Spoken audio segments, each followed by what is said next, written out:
Hey guys, I'm Tara with Tara Simon Studios, and as per your request, I am going to be reviewing the newly released Evolution of Rihanna cover that Pentatonix did. I love the Pentatonix, and I love Voctave as well. I've done some reviews on Voctave before, and we're going to just get right into it as per usual. I have not listened to this beforehand. I don't know if it's live performance or if it's studio recording. I'm going to be reviewing all things that I see and hear. And as a vocal coach, I'm going to let you know my honest take on what's going on. So let's get right into it. When the sun shines, we'll shine together.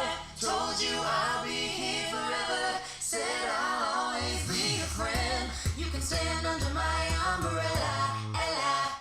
Oh, that's awesome. It's the DJ song party replay. It's the DJ, won't you turn the music up? Now, if you close your eyes, you know you'd guess that that was a girl. That's a dude singing right there. The timbre of his voice is so thin and so high. Literally, if you know The Voice, the show, if they turned around, they would expect to see a girl standing on stage. That's pretty awesome. He is a perfect example of what a very high tenor sounds like. Interesting.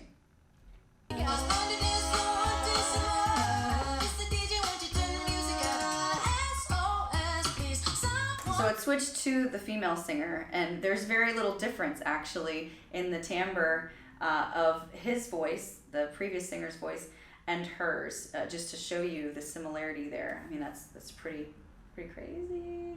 I love when the dudes in the front came in too with the percussion. Obviously, this is completely a cappella, but it's so great and so well done when you hear them come in and it actually sounds like instruments. Their rhythm is on point. It's awesome. Help me, it's not healthy for me to feel that it's why. I can't take it, see, I don't feel shut up and dry. I wanna take you away, let's escape into the music. DJ, let it play. I just can't refuse it like the way you do. So when he sang I and like, he did what's called a vocal growl. He did, I just can't refuse it like the way you do, or whatever the words are there. And that's a stylistic choice. It's very, very poppy, and it works very well there. So he did a good job at using his artistic license to create some style there. Keep on rocking to it. Please don't stop the hate that I love you so. And also when he did hey, instead of hey that he did hey that, which is almost like a little vocal yodel. It's actually hey, hey. It's starting really, really quick in your head voice, or in his case, his falsetto, and then going into chest. Hey, hey, which is what creates that difference. It's basically placement and register falling and dropping and then sliding up too. Hey, you hear that? Really, really quick. And our ears as listeners, we like what we hear, but sometimes we don't know why. So I'm breaking those little nuancy things down for you because they're really good at imparting a lot of style into the covers that they do, which is what makes them sound so unique. It's why when you hear 5 seconds of it, you're like, oh, that's Pentatonix. That's the reason why, though. Not just because they're singing a cappella, but because the timbre and quality of their voices, and also because of the way that they choose to stylistically arrange the vocal melody of the songs that they cover. He knows I'm unfaithful and it kills him inside. To know that I am happy with some other guy. Pretty. But you put on quite a show, really had me going. But now it's time to go. Curtains finally closing, but it's over now. But it's over now. Go on and take a bow. That was really great too. So she did go on and take a bow. So that's a change in register too. She was in chest, bow. So she went from chest to head to create that volume differential and then fell back down into chest again. Very nice and very indicative of contemporary pop style. Bum bum be-dum bum bum be-dum bum crazy now. That's that guy again. Hysteria is like the darkness is a light. Hysteria, am I scaring you? change. Cause I'm a paper chaser, so live your life. I think they missed a little bit of an opportunity there on Paper Chaser. They kind of did it, but it could have been more exaggerated, and that would have created more of a stylistic choice there. Cause I'm a paper chaser, instead of cause I'm a paper chaser, where it just sort of fell off. So high, yeah, so high, so wait your turn. Come here, rude boy, you get up. Come here, rude boy, is you big enough? Take it, baby, take it, love it, love it. Make you feel like you're the only girl in the world. Oh, okay. Like you're the only one that I love. Like I'm the only one that knows your heart. Okay. This is the guy on the bottom left who's really more percussive in his function, but he's singing right now. He's got a nice voice. I like the quality and timbre of his voice, but he's got a lot of jaw tension there on hard, hard instead of hard, right?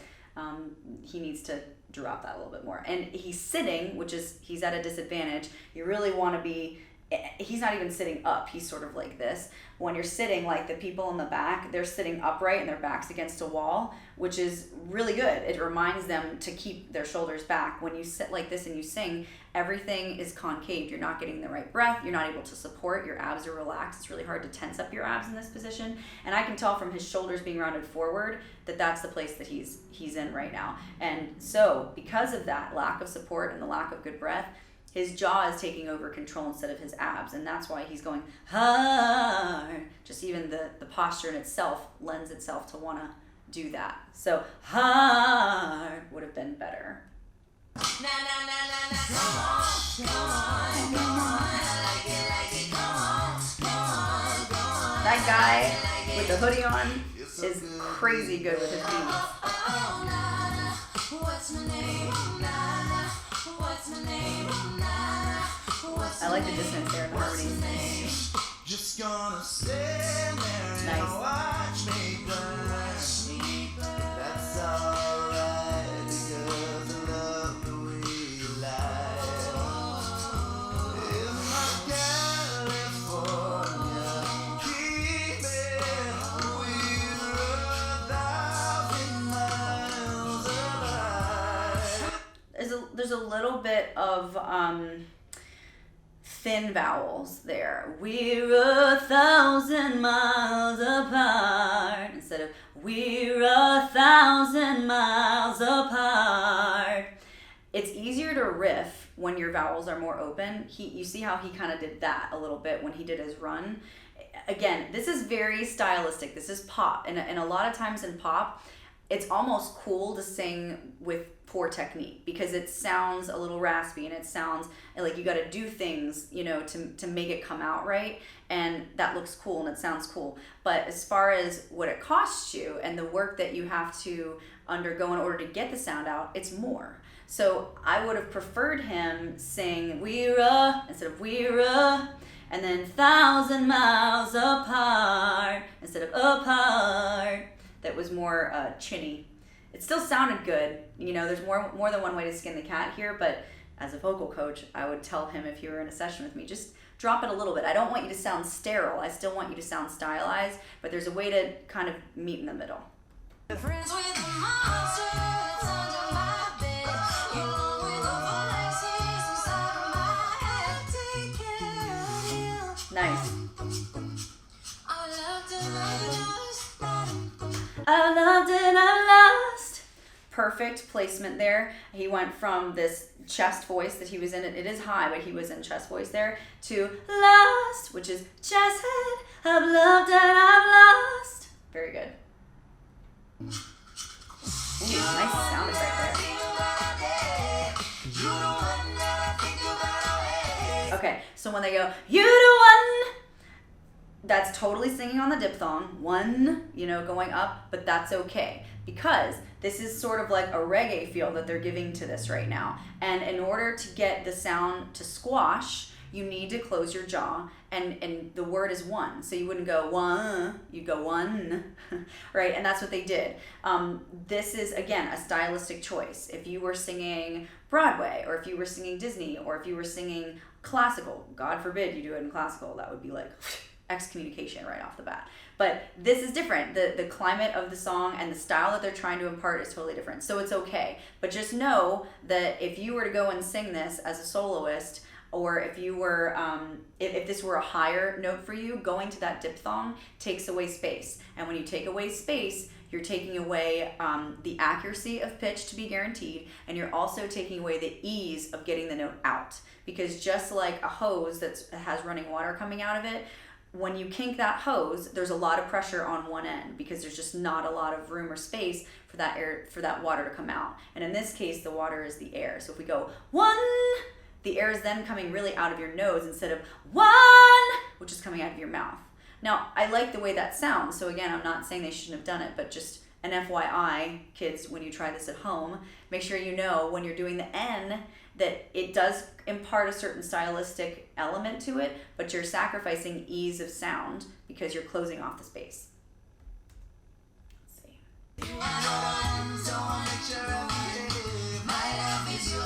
My love, same, that's fine.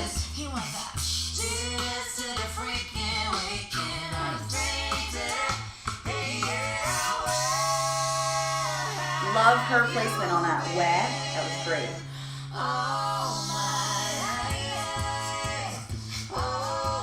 Nice. Good transition there. Good. Great placement for her on stage.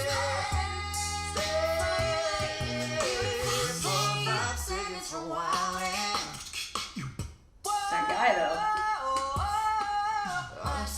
Good, that was all chest.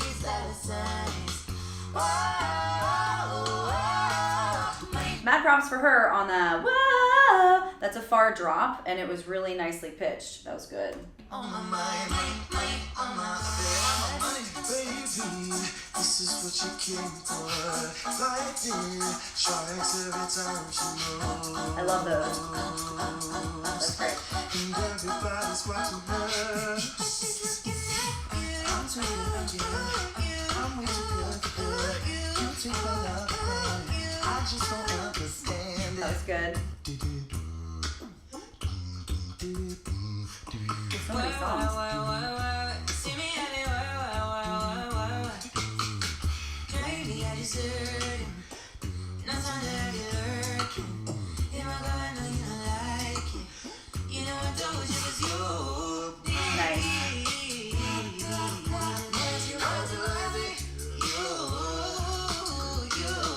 Nice. So the guy in the polka dot blazer, really nice placement on his really low notes. I mean, those are some serious lows, and he does such a good job that it literally sounds like an instrument. Like if you're not watching 5 people right there, you're thinking that there's some kind of sample that's being played, and that's actually his voice. So I know I picked on him a little bit in the beginning, but that was really good.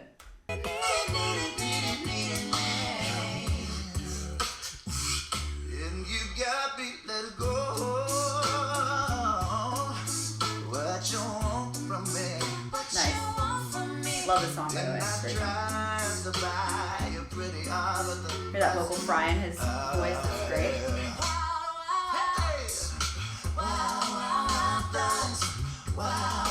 I love when they all three come together in the harmonies. It's really good. Manipulation of registers there.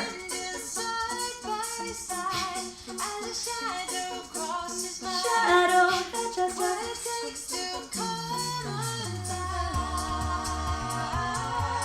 nice.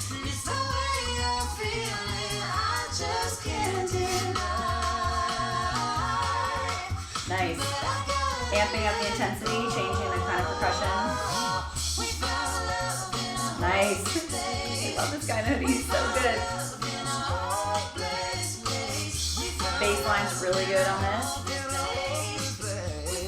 This is a really good groove right here.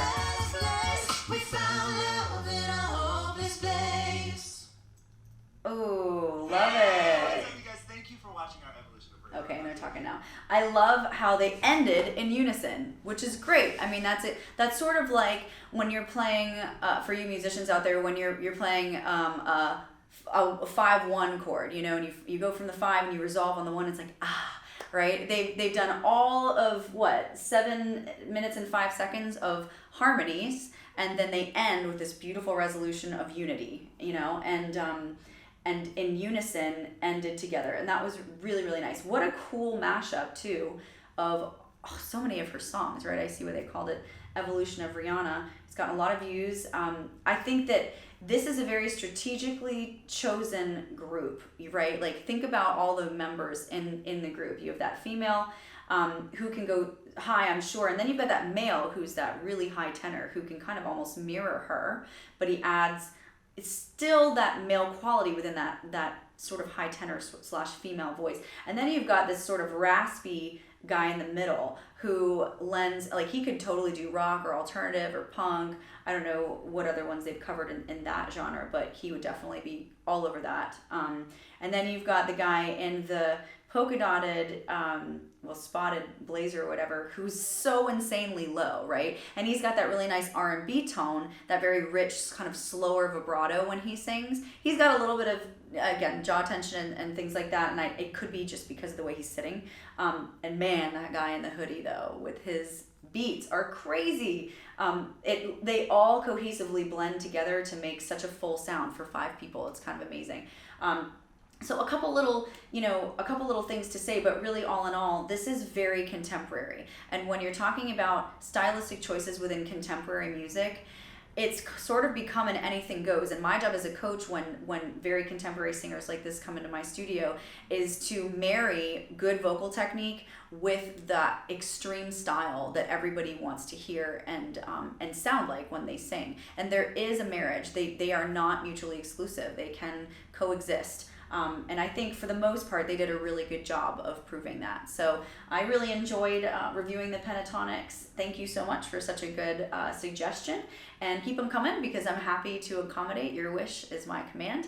I'm also rolling out an 8-week course. If you like what you hear, my vocal methodology is Sing Smarter, Not Harder. It's what we coach at Tara Simon Studios. And I'm giving an in-depth 8-week course of the foundation of that vocal methodology. If you're a singer, or if you're wanting to learn how to sing or sing better, enhance your artistry, feel free to check that out. There's going to be links distributed throughout what we release in these reviews, or you can follow us on Instagram. I'm sure we'll be announcing it in many different places. It's going to be in the next few weeks that we come out with it, and I'm super excited to give that to you. So be sure to follow and subscribe. We're going to be doing many more of these. I enjoy it so much, and I hope you did too, and I will see you guys on the next one.